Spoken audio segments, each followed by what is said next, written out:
जी नमस्कार। कुछ तकनीकी कारणों से इस लाइव कार्यक्रम में थोड़ा विलंबित मैं हुआ हूँ, उसके लिए आप सब हमें क्षमा करेंगे। लेकिन कल और आज भगवान श्री कृष्ण जी का जन्म का उत्सव था और उत्सव को लेकर लोगों के मन में कौतूहल उत्साह तो रहता ही है, ये स्वाभाविक भी है। और क्योंकि उनको नटवर लाल कहते हैं, गिरधारी कहते हैं और न जाने कितने कितने नामों से लोग उनको अभिहित करते हैं, और इस कारण जब हम भगवान श्री कृष्ण के बारे में चर्चा वार्ता करते हैं तो हमें स्पष्ट रूप से प्रतीत होता है कि हम किसी ऐसी शक्ति के बारे में बात कर रहे हैं जो वास्तव में लोक और समाज के लिए हितैषी ईश्वरीय शक्ति है। और इस नाते हम जब भगवान श्री कृष्ण के बारे में बात कर रहे होते हैं तो उस बात का हेतु, उस बात का अर्थ बड़ा स्पष्ट सा दिखता है। अनेक बार लोग प्रश्न करते हैं कि लोभ, मोह, लालच, मत्सर जैसी चीज़ें नहीं होनी चाहिए। मैं बहुत विस्तार में उन सब चीज़ों के बारे में तो नहीं जाता, लेकिन भगवान श्री कृष्ण कहते हैं कि धर्म और कुछ नहीं, अधर्म और कुछ नहीं, वह धर्म की अनुपस्थिति है। और धर्म की स्थापना के लिए आवश्यक है कि लोक में रहने वाले व्यक्ति के अंदर, समाज में रहने वाले व्यक्ति के अंदर लोभ, मोह होना चाहिए। और वह लोभ और मोह किस चीज के प्रति होनी चाहिए? न्याय के प्रति, नैतिकता के प्रति और नीति के प्रति। नीति, न्याय और नैतिकता के प्रति यदि हम लोभ से ग्रस्त हैं, यदि हम मोह से ग्रस्त हैं, तो इसका आशय है कि हम धर्म के मार्ग का अनुसरण कर रहे हैं। क्योंकि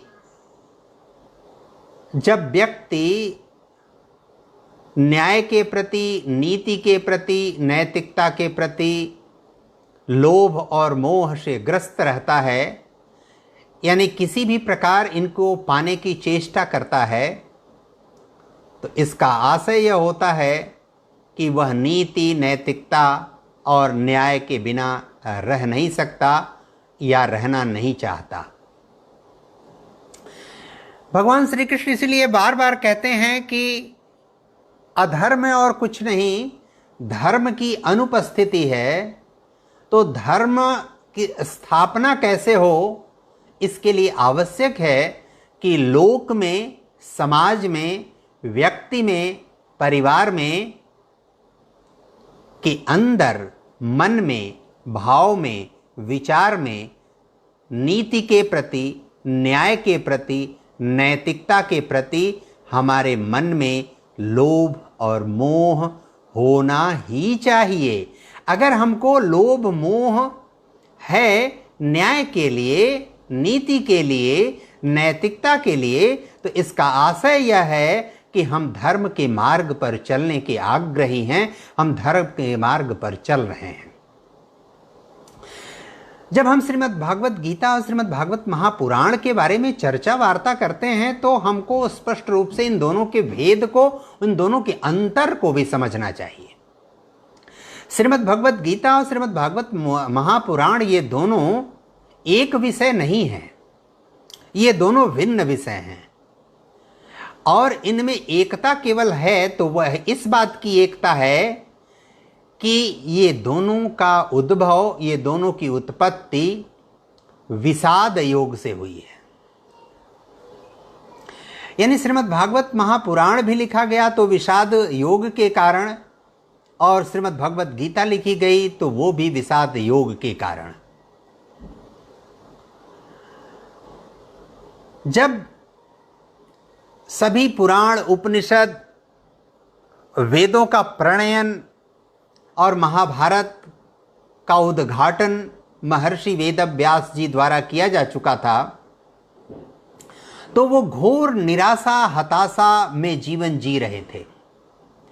और उस घोर हताशा, निराशा में उनको सूझ नहीं रहा था कि वो क्या करें, कैसे करें, कब करें। और इतने वो बेचैन, व्याकुल और अधीर हो रहे थे कि उनको समझ में कुछ नहीं आ रहा था। ऐसी दशा में एक दिन स्वप्न में उनके भगवान नारद प्रकट हुए और प्रकट होकर जब उनसे कारण पूछा कि तुम इतने व्यग्र, अधीर, बेचैन क्यों हो, तो उन्होंने कहा कि मुझे खुद नहीं समझ में आता कि मैं इतना अधीर और बेचैन क्यों हूँ, क्योंकि मैंने इतना ग्रंथों का प्रणयन किया, वेदों का, पुराणों का, उपनिषदों का, फिर भी मेरे अंदर ये बेचैनी, ये कुतूहल, ये उत्सुकता, ये व्यग्रता, ये परेशानी क्यों है, मुझे समझ में नहीं आता। तो भगवान नारद कहते हैं उनसे कि देखो, सब कुछ तुमने कर दिया, लेकिन लीलाधर की महिमा का गान तुमने नहीं किया, प्रभु की महिमा का गान तुमने नहीं किया, इसलिए तुम्हारे अंदर यह बेचैनी, ये छटपटाहट और ये तड़प है। और जब तक तुम प्रभु की महिमा का गान नहीं करोगे, तब तक तुम्हारे अंदर से यह बेचैनी, यह छटपटाहट, यह उद्विग्नता जाएगी नहीं। इसलिए तुमको प्रभु की महिमा का गान करना पड़ेगा। देखो, मैं स्वयं पूर्व जन्म में दासी का पुत्र था और जंगल में रहता था। उस मार्ग से ऋषि, मुनि, संत, महात्मा आते जाते दासी का पुत्र होने के नाते विश्राम करते थे हमारी कुटिया में लोग। हमारी माँ और मैं उनकी खूब सेवा करता था और उनके मुख से एक ऐसी अद्भुत, अद्वितीय सत्ता की, महत्व का, महिमा का वर्णन होता था, गुणगान किया जाता था, जिसकी महिमा को सुनकर हम स्वयं बहुत हतप्रभ होते थे, आनंदित होते थे, बेचैन होते थे, अकुलाहट और व्याकुलता हमारे मन अंदर पैदा होते थे कि आखिर वो श्रेष्ठ कौन है जिसके कारण, जिसके लिए और जिसके हेतु से ये लोग इतनी व्यग्रता, विह्वलता, बेचैनी का गुणगान कर रहे हैं, उनकी महिमा का बखान कर रहे हैं और उस महिमा का बखान करके विह्वल हो रहे हैं, बेचैन हो रहे हैं। इनके अंदर उनको पा लेने की छटपटाहट और अकुलाहट हो रही है। वह कौन है? यह उत्कंठा, यह बेचैनी, यह अभिलाषा, यह जिज्ञासा लेकर मैं और मेरी माँ उस जन्म में लोक सिधार गए। लेकिन उस गुणगान की महिमा का फल यह है कि आज मैं नारद के रूप में तुम्हारे सामने उपस्थित हूँ और मैं भगवान ब्रह्मा का औरस पुत्र भी हूँ। इसलिए जब तक उस श्रेष्ठ तत्व, परम तत्व की महिमा का गान तुम नहीं करते, तब तक तुम्हारे अंदर से वह छटपटाहट, वह अकुलाहट, वह बेचैनी नहीं जाएगी। और वह छटपटाहट, वह अकुलाहट, वह बेचैनी जब तक नहीं जाएगी, तब तक तुम ऐसे ही अशांत रहोगे और यह अशांति तुमको दुर्बुद्धि की तरफ ले जाएगी। इसलिए यह आवश्यक है कि तुम उनकी महिमा का गान करो। और उनकी महिमा का गान करने का हेतु क्या है? वह हेतु की तलाश तुम स्वयं करो। तुमने श्रीमद् भागवत महापुराण लिखा है, तुमने महाभारत की रचना किया है, लेकिन केवल उनकी महिमा का गान नहीं किया। उनकी महिमा का गान करो तुम। और इसलिए उनकी महिमा का गान करने के लिए उन्होंने श्रीमद् भागवत महापुराण का संकल्प लिया और उस व्रत को अनुष्ठान के रूप में पूर्ण करके श्रीमद् भागवत महापुराण अस्तित्व में आया। और इसीलिए किसी की भी व्यग्रता, किसी की बेचैनी, किसी की अकुलाहट जीवन के प्रति, पूर्वजों के प्रति, अपनी पूर्व पीठिका के प्रति, अपने अधिष्ठाता के प्रति, अपने आराध्य के प्रति और अपने से जुड़े हुए किसी के प्रति भी शांति की मनः स्थिति प्राप्त करने के लिए, पूर्णता को प्राप्त करने के लिए, संतोष, तोष, परितोष प्राप्त करने के लिए हम श्रीमद् भागवत महापुराण की कथा का श्रवण करते हैं, आनंदित होते हैं और उत्साह और उमंग से भर जाते हैं। श्रीमद् भगवत गीता श्रीमद् भागवत महापुराण के पूर्व का अधिष्ठान है और जिसमें धर्म की स्थापना के विविध हेतु और मार्ग प्रस्तुत हैं। और वह श्रीमद् भागवत गीता भी वास्तव में अर्जुन के विषाद के कारण उत्पन्न हुआ ग्रंथ है। और यह विषाद क्यों, यह बात बहुत समझने की है, क्योंकि विषाद हम किस लिए करते हैं? जिसके प्रति हमारी आसक्ति होती है, लोभ होता है, मोह होता है, लालच होती है, उनके छूटने का, उनसे अपने आप को दूर हो जाने का, उनसे मुक्त हो जाने का, उनको तिरोहित हो जाने का जो भय होता है, जो बेचैनी होती है, वह हमको उद्विग्न करती है, परेशान करती है, बेचैन करती है। लोभ, मोह और लालच किसके प्रति? लौकिक तत्वों के प्रति, लौकिक पदार्थों के प्रति, लौकिक भोग के प्रति। भगवान श्री कृष्ण यही इन दोनों में मार्ग बताते हैं, यह मार्ग प्रस्तुत करते हैं, यह मार्ग लोगों को दिखाते हैं कि नहीं, यह लोभ, मोह और लालच किसी पदार्थ के प्रति नहीं, किसी वस्तु के प्रति नहीं, किसी व्यक्ति के प्रति नहीं, किसी स्थान के प्रति नहीं। यह लोभ, मोह, लालच अगर होनी चाहिए तो न्याय के प्रति, नीति के प्रति, नैतिकता के प्रति होनी चाहिए। और न्याय, नीति और नैतिकता के प्रति लोभ, मोह और आकर्षण क्यों होना चाहिए?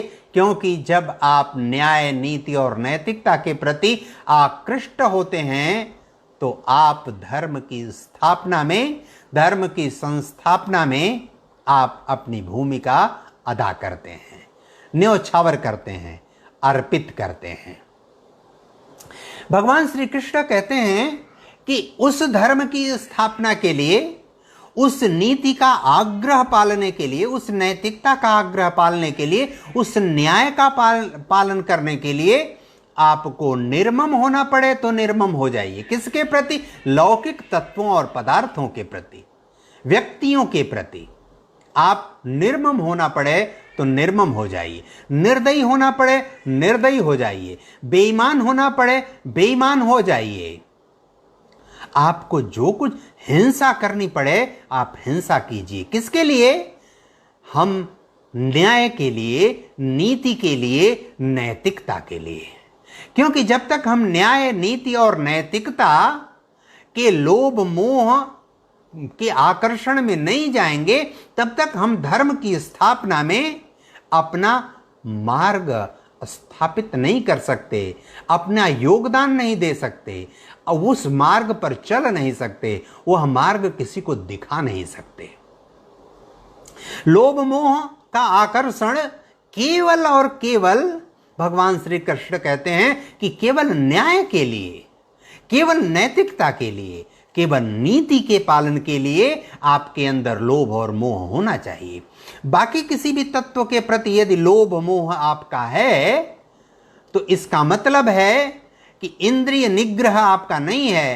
किसी इन तीन के अतिरिक्त, न्याय, नीति और नैतिकता के अतिरिक्त किसी भी तत्व के प्रति यदि आपके अंदर लोभ और मोह है तो इसका आशय है कि आप धर्म के मार्ग पर नहीं हैं, आप धर्म के मार्ग से च्युत हैं, आप धर्म के मार्ग से पतित हुए हैं। आपके धर्म के मार्ग पर चलने के लिए आपकी सामर्थ्य और योग्यता नहीं है।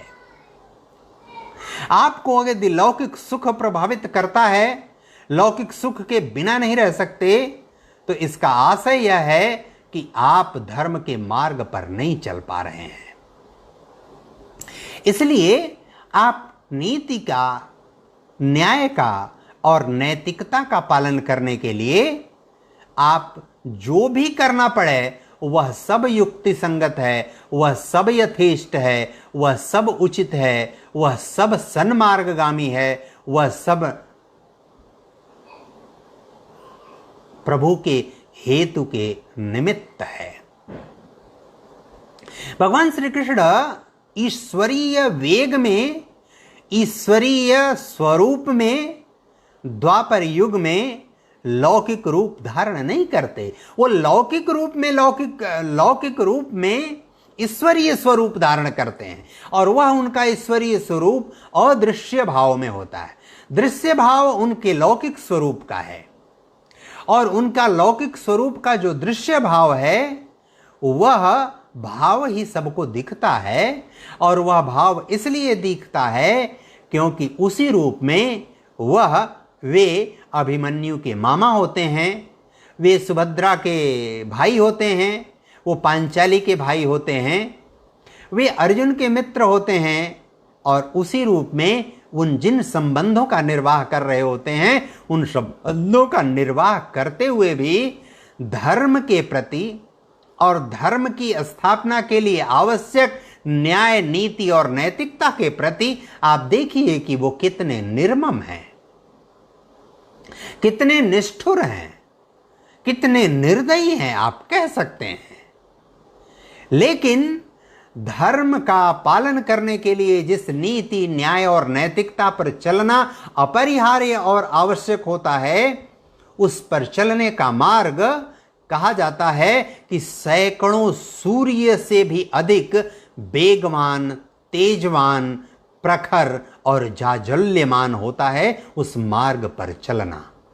उस मार्ग पर चलना तपती दोपहरी में रेत पर नंगे पांव चलने से भी दुर्लभ है, दुर्लक्ष्य, कठिन है, उससे भी 1000 गुना कठिन है।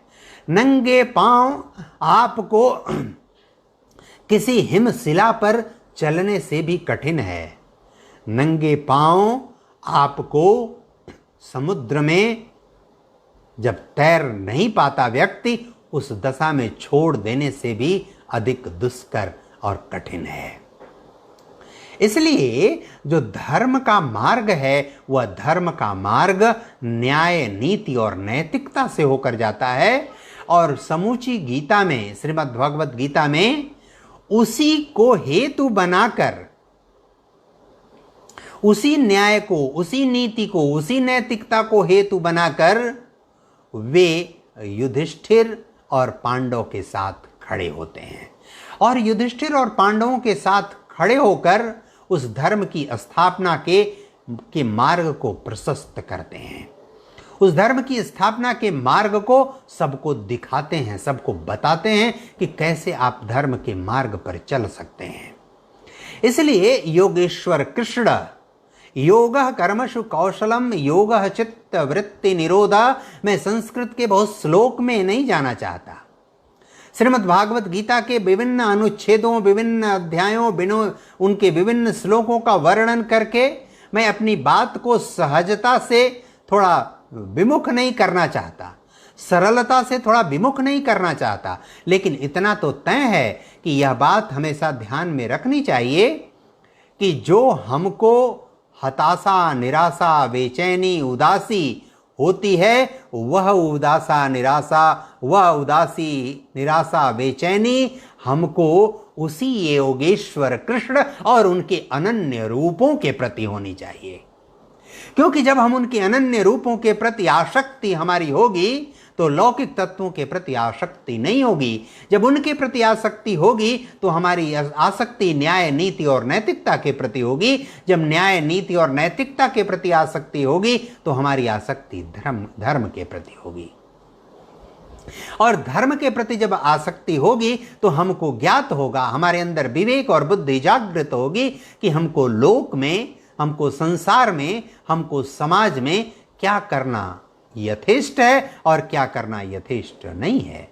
क्या हमारे करने के लिए उचित है, क्या हमारे करने के लिए अनुचित है, क्या न्याय संगत है, क्या अन्यायपूर्ण है, क्या नीतिपूर्ण है, क्या अनीतिपूर्ण है, क्या नैतिकतापूर्ण है, क्या अनैतिकतापूर्ण। यह विवेक और बुद्धि स्वतः से हमारे अंदर जागृत होती है, और जब हमारे अंदर यह विवेक जागृत होता है तो धर्म की स्थापना अपने आप सुलभ और सरल हो जाती है। धर्म की स्थापना अपने आप होने लगती है। धर्म की स्थापना का मार्ग अपने आप चल पड़ता है, अपने आप दिखाई पड़ने लगता है। इसलिए हम जब भी श्रीमद् भगवत गीता और श्रीमद् भागवत महापुराण का पारायण करें तो एक बात हमेशा ध्यान में रखना चाहिए हमको कि वह दोनों भिन्न ग्रंथ हैं। उन दोनों ग्रंथों की एक रूपता का केवल एक कारण है कि दोनों की उत्पत्ति विषाद योग से हुई है। श्रीमद् भागवत महापुराण की उत्पत्ति महर्षि वेदव्यास के विषाद से और श्रीमद् भगवत गीता की उत्पत्ति अर्जुन के विषाद से होती है, और इन दोनों के विषाद का प्रतिफल श्रीमद् भागवत महापुराण और श्रीमद् भगवत गीता है। श्रीमद् भागवत महापुराण में उस लीलाधर, उस यशस्वी योगेश्वर कृष्ण की लीला का, महिमा का गुणगान किया गया है, जो पारलौकिक सत्ता होकर लौकिक सत्ता के रूप में उद्भूत होते हैं, प्रस्तुत होते हैं, आते हैं, दिखाई पड़ते हैं, और प्रस्तुत होकर दिखाई पड़कर लोक में आकर लोक जैसा व्यवहार करके अपनी अलौकिक शक्ति का प्रयोग करते हुए यह मार्ग प्रशस्त करते हैं कि आप लोभी होइए, आप मोह में फंसिए, किसके? नीति के, न्याय के, नैतिकता के। और जब आप न्याय, नीति और नैतिकता के लोभ और मोह में फंसे रहेंगे, उसमें उसी के लिए जिएंगे, उसी के लिए मरेंगे, उसी के लिए कार्य करेंगे, उसी के लिए व्यवहार करेंगे, तो आप धर्म के मार्ग को प्रशस्त करेंगे, धर्म की स्थापना में सहयोग करेंगे, धर्म का मार्ग अपने आप उज्जवल होगा। और धर्म का मार्ग जब उज्जवल होगा तो आप भी धर्म के पोषक होंगे, आप भी उस पार ब्रह्म परमेश्वर योगेश्वर कृष्ण के हेतु बनेंगे, उनके अनुचर बनेंगे, उनके सहचर बनेंगे, उनके शिष्य बनेंगे, उनके भक्त बनेंगे। और जो सही अर्थों में उनका शिष्य और भक्त हो जाता है, वही गृहस्थ से फिर भक्त होता है, भक्त से भगत भी लोग कहते हैं, भक्त फिर साधु होता है, साधु फिर सन्यासी होता है, सन्यासी फिर महात्मा होता है, महात्मा फिर ऋषि होता है, ऋषि फिर मुनि कहलाता है। और इस तरह से उनकी दिशा में चलने का निरंतर उसका मार्ग बनता जाता है, निरंतर उस मार्ग पर वो गमन करने लगता है, और उस मार्ग पर चलते चलते वह धर्म का अधिष्ठान बन जाता है, धर्म का हेतु बन जाता है, धर्म का अधीश्वर बन जाता है, धर्म का पीठाधीश्वर बन जाता है। लेकिन पीठाधीश्वर होने की एक शर्त है कि आप 100% न्यायपूर्ण हैं, आप 100% नैतिकतापूर्ण हैं, आप 100% नीतिपूर्ण हैं। अगर ये तीनों नहीं हैं तो धर्म के अधिष्ठाता नहीं हो सकते, धर्म के मार्ग पर चल नहीं सकते, धर्म के हेतु नहीं हो सकते आप। इस अर्थ में भगवान श्री कृष्ण के जन्मोत्सव को हमको मनाना चाहिए। कभी और अवसर लगेगा तो विस्तार से श्रीमद् भागवत गीता और श्रीमद् भागवत महापुराण की चर्चा की जाएगी, अलग अलग श्लोकों के संदर्भ में विस्तार से हम चर्चा करेंगे। इसी पेज पर कल से 5 दिन तक लगातार हम राष्ट्रीय शिक्षा नीति के विभिन्न पक्षों पर आपसे चर्चा के लिए उपस्थित होंगे। भगवान श्री कृष्ण के जन्माष्टमी के अवसर पर आप सबसे इतना निवेदन करते हुए श्रीमद् भागवत गीता और श्रीमद् भागवत महापुराण के मूल्य, महत्व और धर्म की स्थापना के उनके हेतु के साथ जो मैंने निवेदन किया उसको आप ग्राह्य करेंगे, ऐसी शुभकामना, ऐसी अपेक्षा, ऐसा निवेदन करते हुए आज की अपनी बात पूर्ण करता हूँ। बहुत बहुत धन्यवाद। नमस्कार।